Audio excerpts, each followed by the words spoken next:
All right, so we'll go ahead and get started.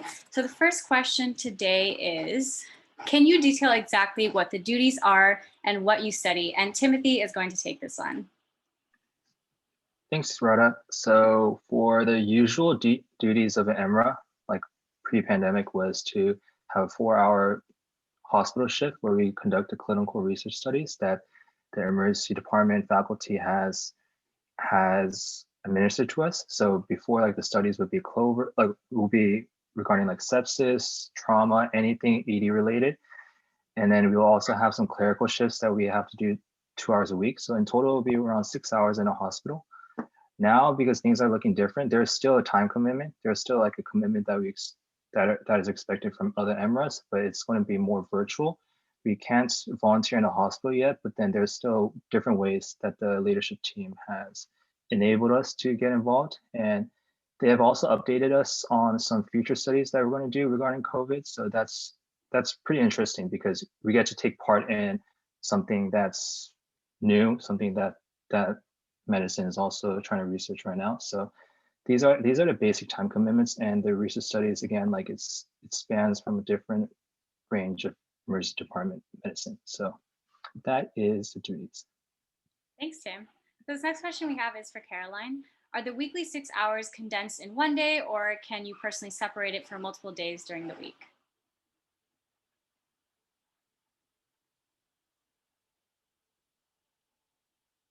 Oh, actually, I don't think Caroline is here, so I'll just take it. So the way it works is kind of how Tim mentioned. There's a 4-hour shift commitment that you have to do. So it's a 4-hour shift. You have to do that one time a week, and an additional 2-hour clerical shift where we do a little bit more administrative work. So basically, you have to commit 2 days out of the week, and then any other like extra things that you're doing through our different committees. Thanks, Eric. And I can just take this question really quickly. It asks, when are the shifts usually in the day?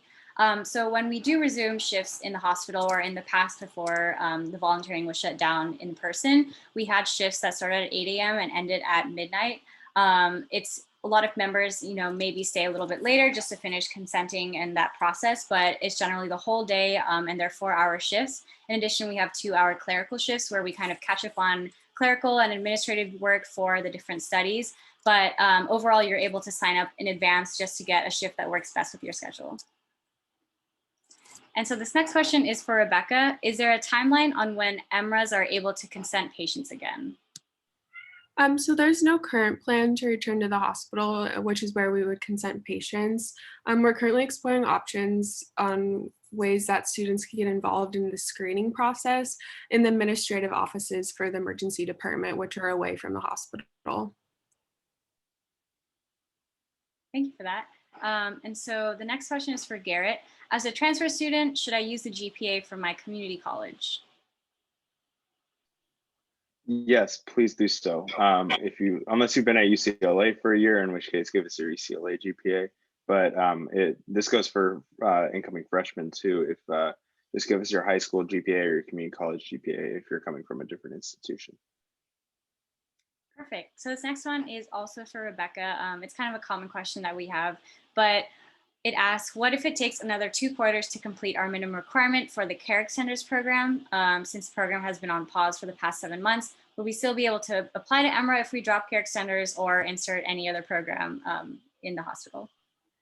So this would ultimately need to be approved by the volunteer office, which are, in addressing the pandemic, constantly changing their policies. In the past, it wouldn't have been allowed. You would have needed to complete it. And if it was passed by the volunteer office, it would definitely be taken into factor for your application. It's always more advantageous to complete the program you're in than move on to Emra. So it would, again, ultimately need to be approved by the volunteer office. Thank you for that. So this next question is for, I believe it's for Henna. If we are denied admission, could we email for feedback on how to improve our application for the next cycle? Yeah, so the answer to the question is yes, absolutely. We provide feedback at every stage So if you don't make it past the applications, you can email us for feedback, and the same goes for if you don't make it past primaries or secondaries. Just send the UCLA Emra staff an email, just say your name and what stage you made it to and request feedback. I will say if you ask for feedback a little bit earlier on in the process, so maybe after applications or after primaries, we do ask that you be a little bit patient with us. We'll be a little bit busy still finishing out recruitment, but we will try to get you guys feedback as soon as possible after you guys send us the initial email.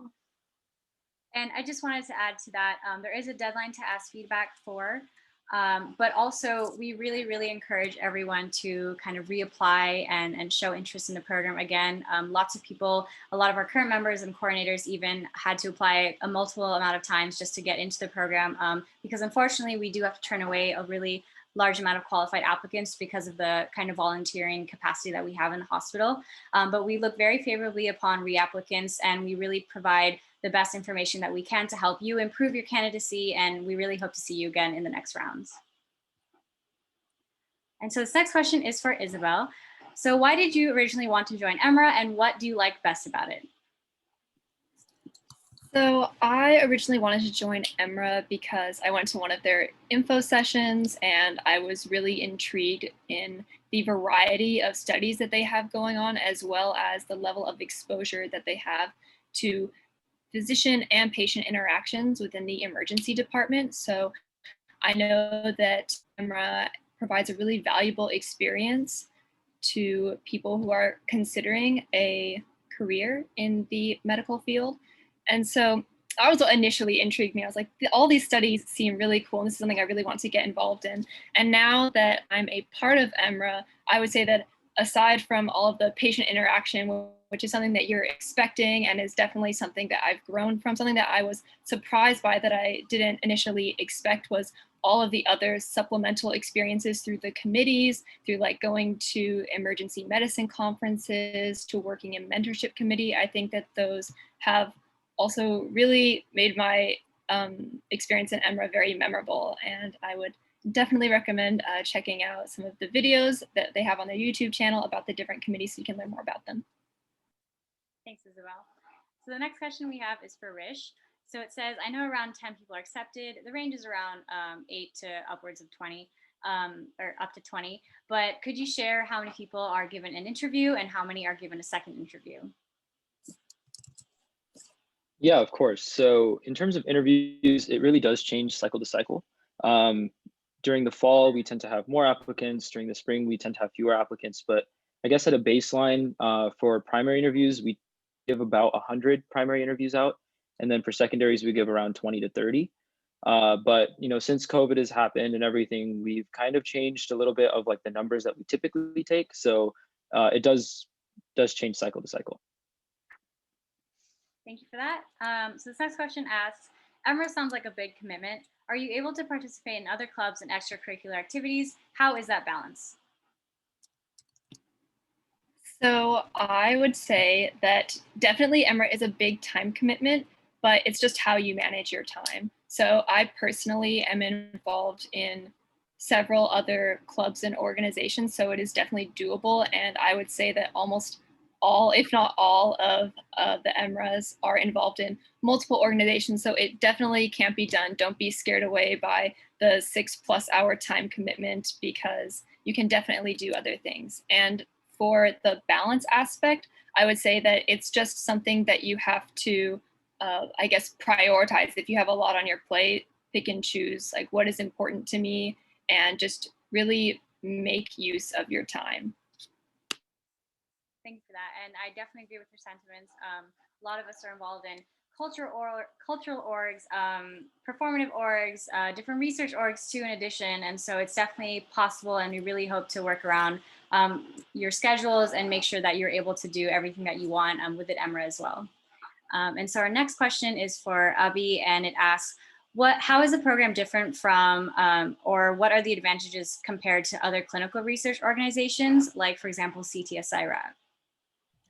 Thank you, Radha, and hey, everybody. So CTSI-RAP and other clinical research organizations on campus do offer, of course, the research opportunities and shadowing opportunities, but I think Emra is unique in two specific ways. So first, as the name implies, there is a focus on emergency medicine. So you get to be involved in a lot of trauma-based studies and studies that you normally see in the emergency department, which is really cool because you get to view a wide variety of specialties and learn about the clinical research process at the same time. Second, and more importantly, I think this is an organization where I can truly say that it's a community of supportive individuals. So going in, I was accepted spring quarter of this year. And I've never met these people, but they came, they helped me out. And the networking opportunities that I've gained through this organization are really beneficial. There has been mentorship, networking with people who have gotten into medical school, and just general life advice from more experienced people. So reaching out to everybody and having a supportive community has been awesome for me. Thank you for that. And so this next question is for Rish. Approximately what percentage of students who apply get into the program? Yeah, so this is another one of those questions that's a little cycle dependent, but I'd say it's around 5 to 10%. I know that is it's kind of a small number, but Emra does tend to attract a lot of students that want to apply. But don't let that percentage kind of dissuade you from applying. We really are looking for, really a diverse set of applicants, and we're really interested in reading your application because everyone has something really interesting to offer as well. So yeah, don't feel hesitant by that statistic. Just apply, and then you can ride through the process and see how you do. And we'll be giving feedback throughout the entire time. Thank you. There's a couple of questions about the application itself, and kind of along the lines of what Rishabh just said. Tips for the Emra application: just be your authentic self. We really hope to see you outside of what your stats are, what passions you have, who you are as a person, what lessons you learned along the way. We really just want to get to know you. You don't need to have research experience to apply or experiences in the hospital. For a lot of people, Emra is that first time for you. And so we really hope to see you shine through your application. And then the next question is, how many times do you recruit? So we recruit in the fall and spring usually, and it looks like it'll be the same for this year too. And we definitely encourage freshmen to apply. I think a lot of Emra members started out as freshmen in the program too, and have continued. And we also have older members who join, and even post-grad. So it's really a chance for people of all years and kind of backgrounds to come together and learn about clinical research, what it's like in the emergency department, and related aspects of the medical field. And so the next question is for Abhi. If we're unsure if we'd like research, would Emra be a good place to learn? Yeah, Emra is an amazing place. So like Radha was saying earlier, you don't need prior research experience. So as long as you have the curiosity and willingness to learn, Emra offers the opportunities. Emra is also really cool in the sense that it has a focus on clinical research. So before I learned about Emra and like during high school, the labs that I worked in typically were just at a bench, just doing like micropipetting or some boring stuff. But through Emra, you get to focus on like patients and see how doctors interact with them and design studies, and learning about different types of research and how those are conducted was pretty interesting. Thanks for that. So the next question is for Rebecca. On the website, it says it is a 1-year commitment period, including holidays and summer breaks. What would those time periods look like for students who come from out of state? So currently when we're remote, it would look no different from students that are in-state and on campus. But when we transition to returning to normal operations, what typically happens is if a student is leaving from Westwood to return to home for a holiday, they typically get someone to cover their shifts. So they'll in advance cover the person that is spotting them when they're gone, like you would when you're doing a shift at work, for example. It's just kind of a balancing between someone that is offering to take those shifts for you. Thank you. And the next question is also for Rebecca.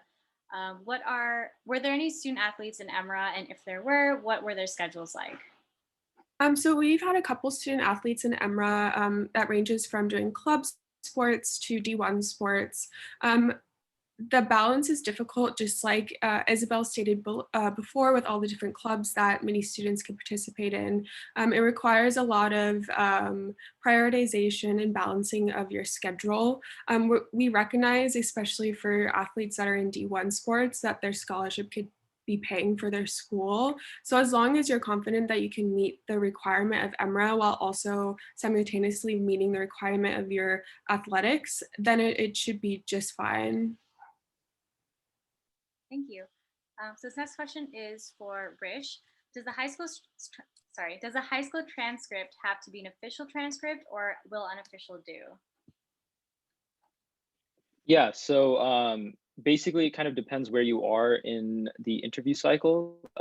Initially, we request an unofficial transcript, but by the time we get to secondaries or upon acceptance, we do require an official transcript. So I recommend all of you freshmen that are applying to get in the process of getting an official transcript if you can, because we would like to see that by the time we get towards the end of the application process.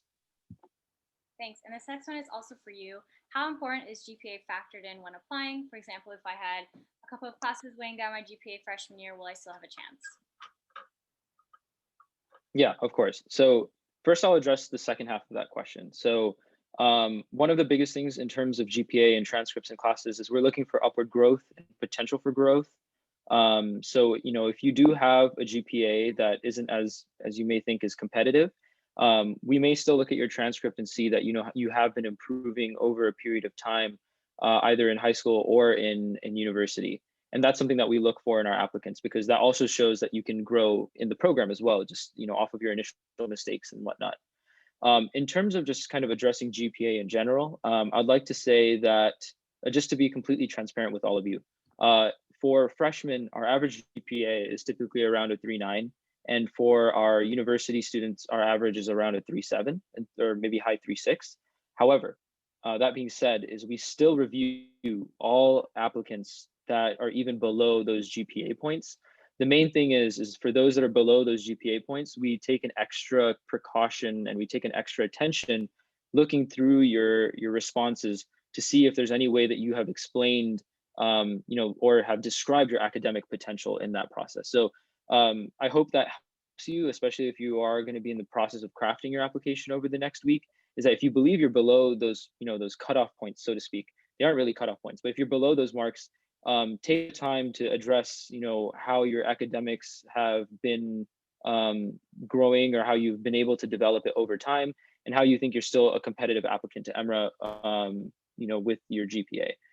The reason that we still look at GPA in this way is because this is a very academically driven program, and there's a lot to learn very quickly, especially within the first few weeks of joining.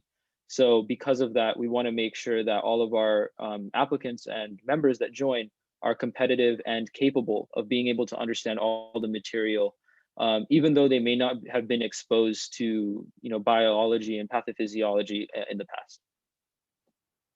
Thank you. So this next question is for Eric. Can international students apply?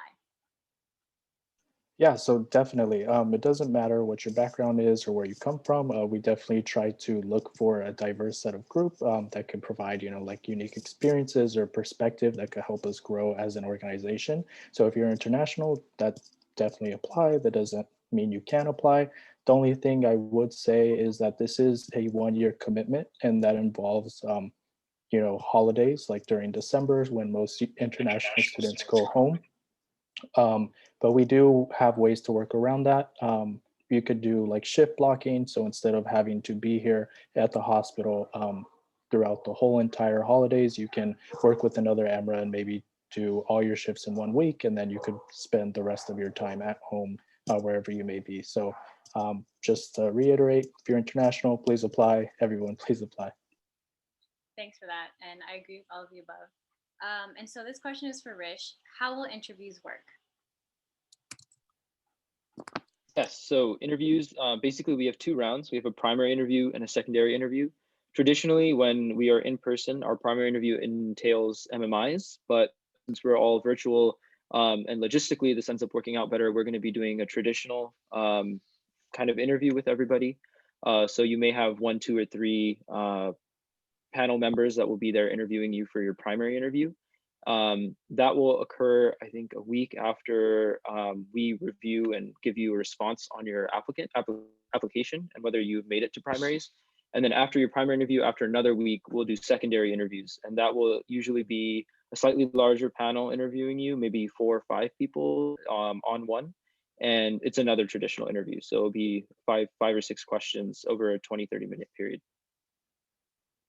Thank you. So this next question, I'm going to skip this one, but this next one is, are all Emras guaranteed a research study?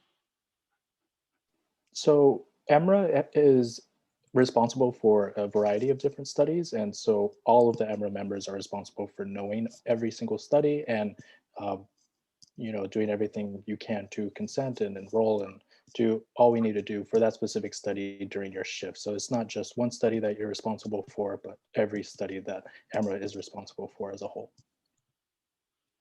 Thank you. And this next question is about time commitment. We'll keep it short though, since we already kind of covered this in the video and earlier today. And it's for Rish.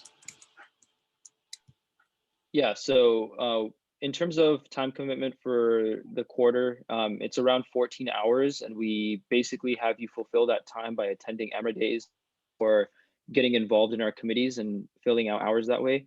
We're trying to aim for a slightly lower marker for hours because we're trying to accommodate for those of you that are having difficulty staying engaged due to COVID. Thank you.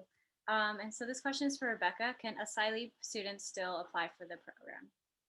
Yeah, absolutely. That holds no standing on whether you could apply or not. So yes, you can apply. Thank you. This question is for Garrett. Are letters of recommendation required? If so, is it required to be the official standard one, or is it going to be like more general answering questions? So we don't ask for letters of recommendation. We do ask for you to submit a reference though. So we reach out to the reference as opposed to having the reference reach out to us in the form of a letter of recommendation. So you will need a reference, just not in a letter format. Sure. And just to add on to that, it's usually a Google form that we send to your reference contact. And if they have the time, they can fill through it and answer questions about you. And we do ask for one, but you're not limited to just one. So this next question is for Eric. The info sesh mentioned Emra is working towards future studies regarding COVID-19. Can you elaborate on that for a moment? As Emra's, what is some advice you can give to applicants when applying? Yeah, so we currently are actually involved in some COVID studies. We aren't actually involved with doing them, but the emergency department is doing COVID studies right now. We're rolling out a couple that will hopefully be up by fall and winter. I'm gonna be in charge of one of them, so I guess I'll tell you about that one. It's basically an antithrombotic strategy thing for COVID patients. So trying to find the best strategy or regimen for COVID patients. So anybody who has like pulmonary embolism or deep vein thrombosis, trying to see what's the best treatment for them, specifically for COVID patients. So that's really exciting, something to look forward to. As for applying, I think Radha and everyone else has really mentioned this before, but just be you and just try to be as enthusiastic as you can. Show us your true self and why you want to be a part of this program. And I think just doing that, being true to yourself, will make you stand out enough. About that. I'm going to switch around a bit and ask this question to Tarika. So what has been your favorite memory while working on a shift? What's your favorite part of being an Emra? Tough. Okay. My favorite memory is probably the first time I had in the trauma bay with the abdominal CT study. There was something about just being physically present in that room that was such an eye-opening experience. And for me, it was also kind of when I knew that I was like serious about being pre-med. Favorite part of Emra has got to be the community. Emra truly provides an amazing environment, kind of like how Abhi said before. And I'm honestly so grateful to have met so many amazing, inspiring individuals and friends. Thanks, Sarka. I am too. And this next question is for Henna. What are the most common reasons why applicants score low on their written app, and what about for the interview? Yeah, so I'd say kind of the biggest one, as kind of mentioned a bit in prior responses, is try not to fall into the trap of putting what you think we want to hear.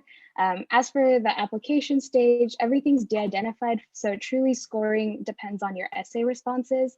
So do set aside an ample amount of time to really think through your responses, go back, look at them, edit them, make changes, make sure they flow, and make sure you're really just representing yourself and answer the question as honestly as possible. Truly throughout, applications and interviews, the whole goal is to understand you as a person. It's kind of why we have such an extensive procedure, is to give you guys a chance in multiple formats, written, long interview, short interview, to let us know about yourself and why you're passionate about joining the program. So I definitely also say, do your research as well. Highly recommend checking out our website, the different opportunities we have available in the program, kind of really solidify to yourself why you want to apply to Emra specifically as opposed to other programs, and then use that to help kind of guide your responses. But yeah, I would say those are kind of the biggest factors in applications and interviews if you really want to make yourself stand out and score high. It's really just about, taking the time to really, practice, rehearse, write your response ahead of time, maybe have people who know you well read them through and, let you know if you're representing yourself or if maybe you're not really representing yourself as best as possible, and then try to submit, the best possible reflection of yourself in your applications. And then when you come to your interview, we know that it can be a little bit nerve-wracking, but try to stay as calm as possible and just know that all of us as interviewers in there, we're truly just trying to get to know you guys and why you're passionate about joining the program. But yeah, try to keep those things in mind, and I'd say those are kind of the biggest tips to help you do well throughout the process. Thanks, Hannah. And this next question is also for you. If you've applied before, can we reuse our essays?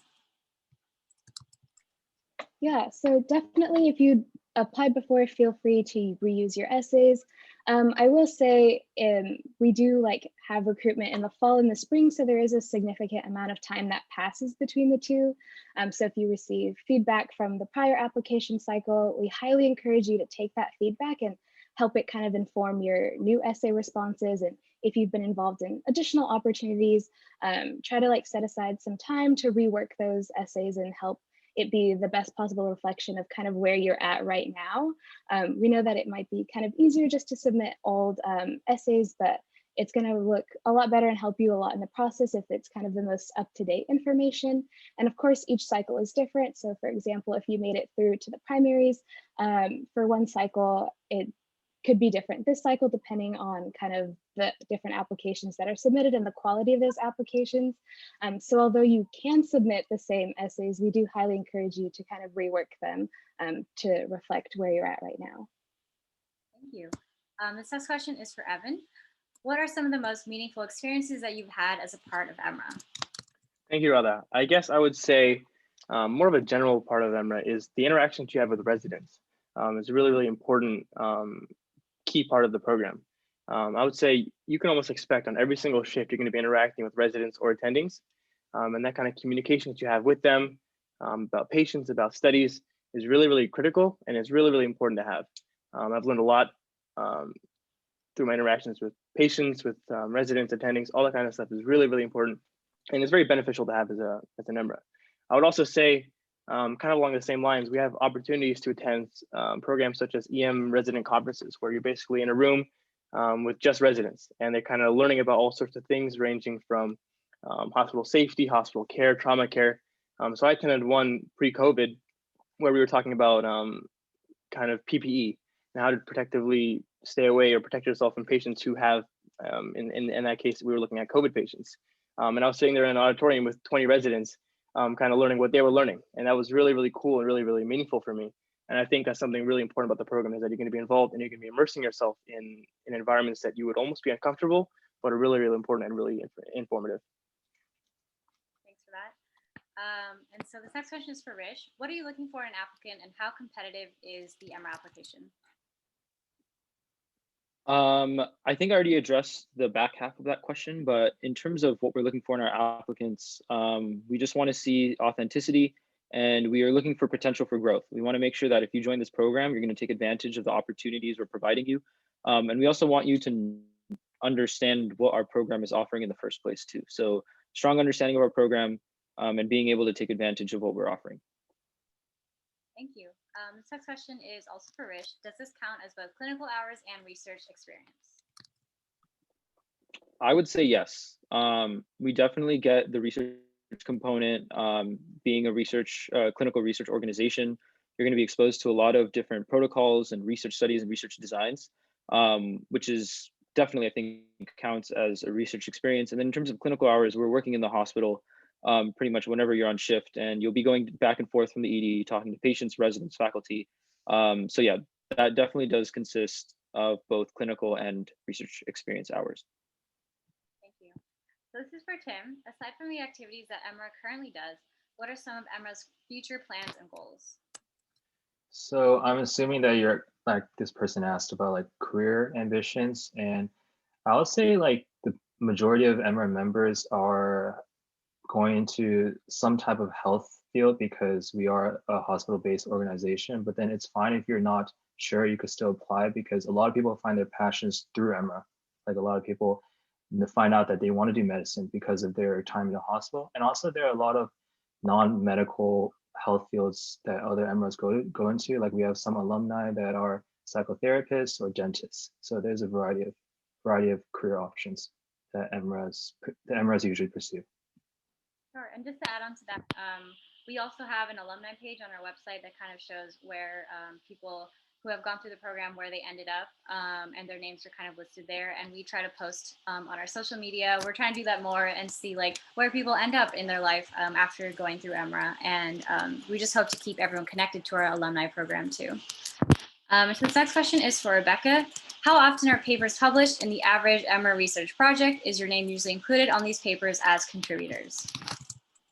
So all of the research, or 99% of the Emra research projects, are led by principal investigators, which are faculty in the emergency department and sometimes in the critical care units at Ronald Reagan. Due to this, a lot of the contributors on there are nursing staff, medical staff, research hired staff. But if Emras take like a strong lead and have had a lot of experience within the program, they often are given the opportunity to contribute a lot more, and also from that have the opportunity to have their name as a contributor. But it does require a lot of time and dedication towards the program and a lot of showing yourself like excel in the realm of clinical research.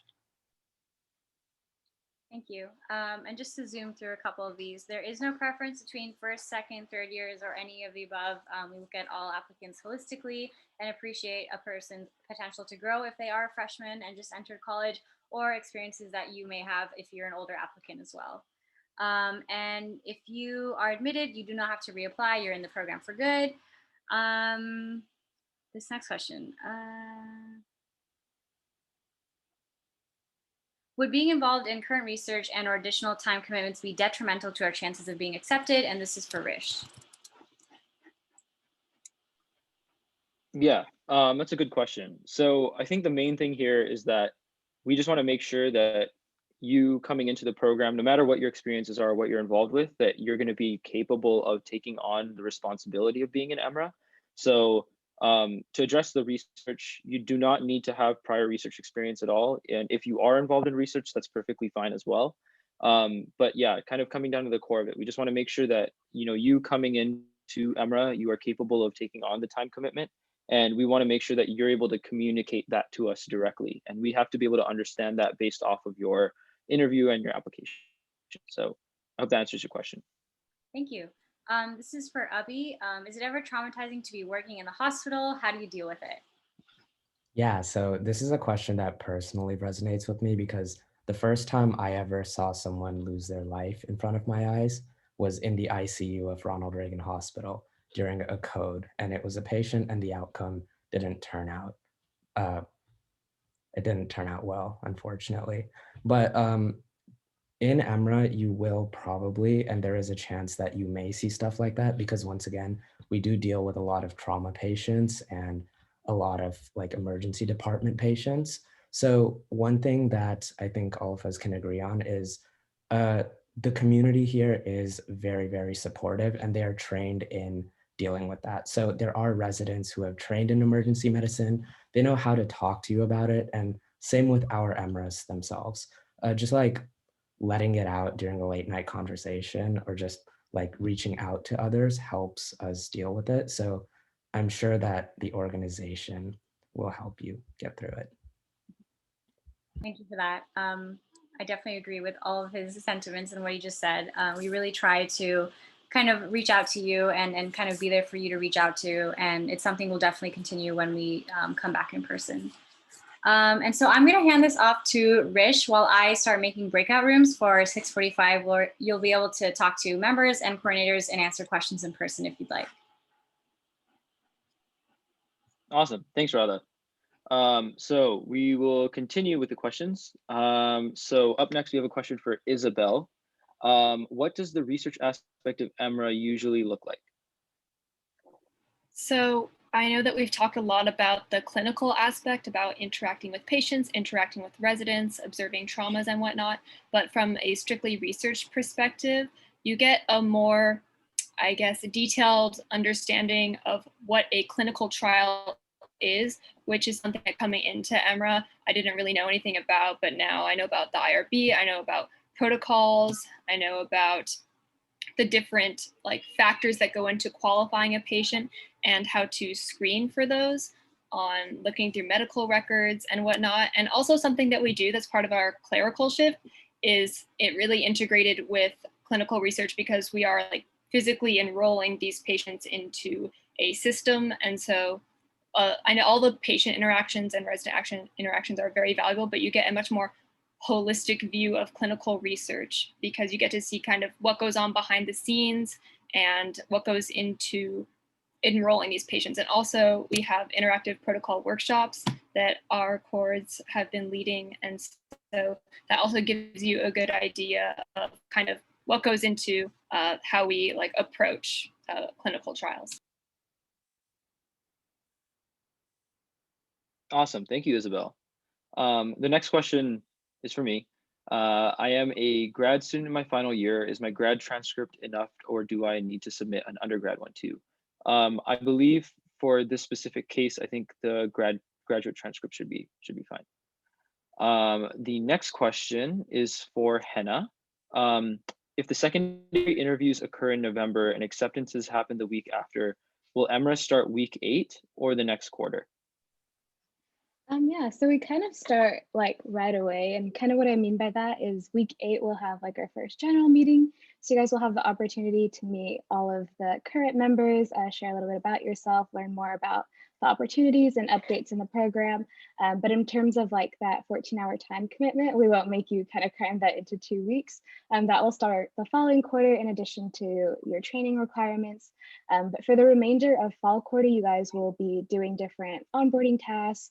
So communicating a lot with the SRAs and the managers to get that underway. And then you'll also have access to all of our Emra opportunities. So Emra days where we have resident guest speakers, member presentations, workshops, any outside workshops, journal clubs, etc. You guys are open to attend those. But yeah, in terms of like the strict actual time commitment, the 14 hours, that will start the following quarter. Awesome. Thank you, Henna. All right, so for our next question, how does Emra teach researchers about including underserved groups in research? Now, this is a very, very powerful question. So basically, within Emra, as individuals that are actively consenting, enrolling patients into studies, this is a very, very important thing that is on our minds because as some of you may know, minority representation in clinical research is a really big issue within the clinical research sphere. So one of the things that we as Emra have been trying to pursue over the last few months, and even since we at least I joined, is basically when we're trying to bring this question about among our general meetings and within our own practices of being in the ED, we have to recognize what the importance of our role is.